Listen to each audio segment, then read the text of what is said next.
Hey there, everyone. John here with our Sunday school lesson for Christ the King Sunday, Sunday, November 21st, 2021.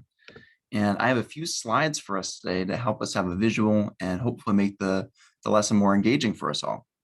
And so this Sunday, on Christ the King Sunday, I think it's helpful to think about our world and the context, like where and when things are happening, because it's going to help us understand more of our Bible passage for today. So today we are looking at our world, and I'm going to use a little fancy tool here and do some drawing. We live right around here in Central California.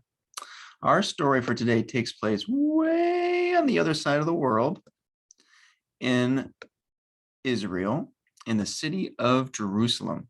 And it takes place 2,000 years ago. Wow, it's really hard for me to draw because I don't have a stylus. I'm using my keypad. You guys like that? That's really bad. But 2,000 years ago, or a little more. And at that time, in this other side of the world where our story is taking place, all the world, or in this area, inside this little box, was a part of the Roman Empire, dun dun dun, which some of you may have heard about in school. Maybe you haven't. But 2,000 years ago, this was the most powerful empire in the world. They ruled over this huge chunk of the world. I mean, look how big of an area that is. They ruled over the whole thing. And their king was called Caesar. And he was a very powerful king, and he demanded that everyone listen to him and people had to worship him.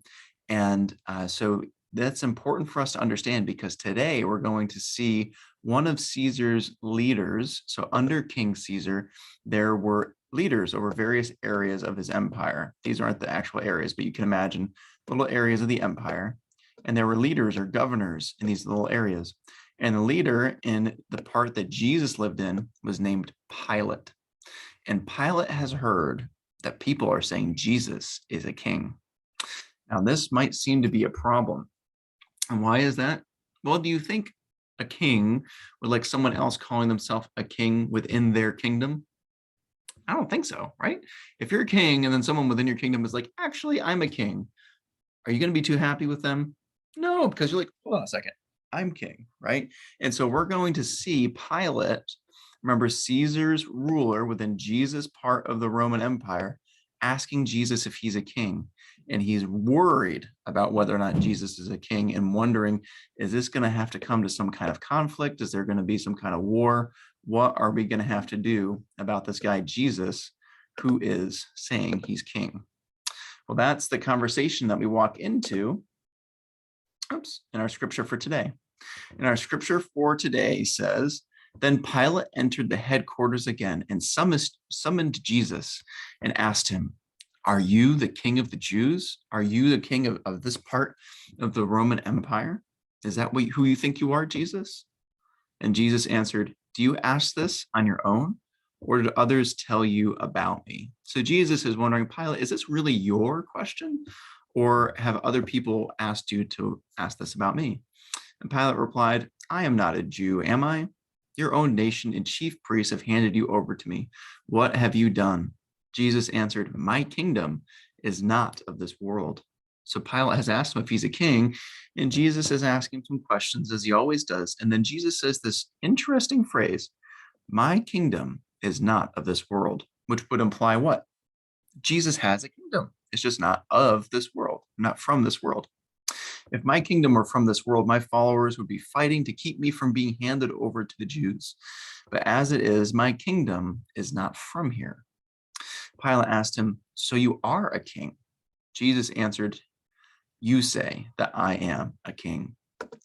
Now, this can be a confusing passage for us to read. It's like, what exactly are they saying? Why isn't Jesus just saying that he's a king?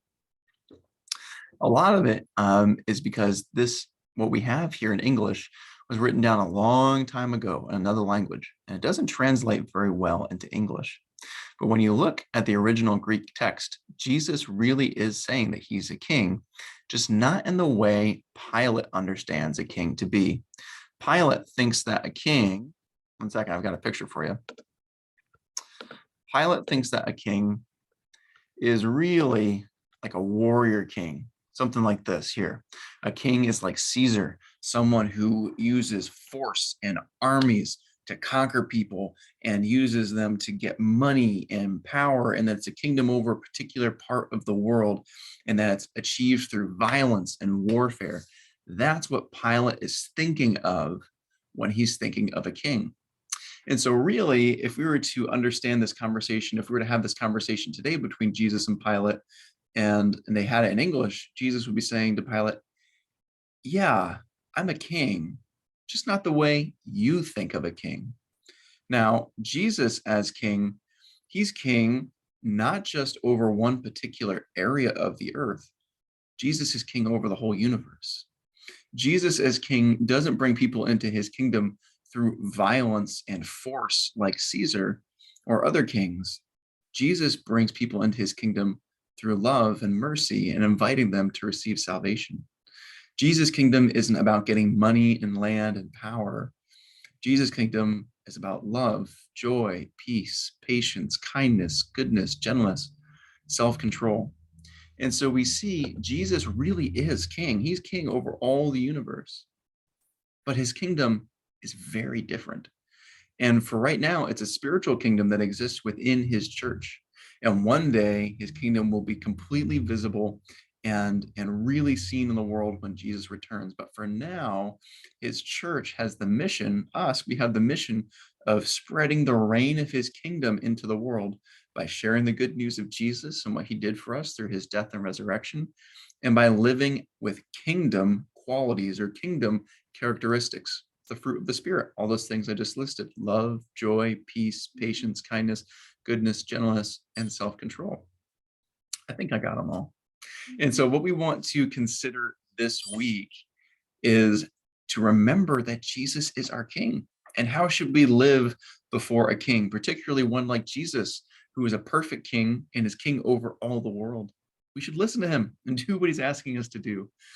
And what is he asking us to do? He's asking us to go into the world and bring more people into his kingdom by sharing the good news of what he's done and by living like the subjects of his kingdom, living like people who are from his kingdom, meaning living with the fruit of the Spirit.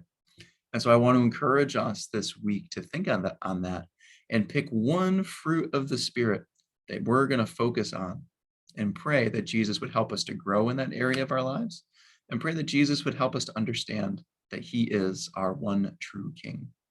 Well, parents, if you're watching, I encourage you to check out right below this video on our website page, because we have a handout that we use in Sunday school, and we also have a parent follow-up for you that can help you follow up on this lesson and use it almost as like a family devotional throughout the rest of your week. Anyway, I do pray that this lesson was a blessing to you all, and we'll see you again next week. Bye-bye, everyone.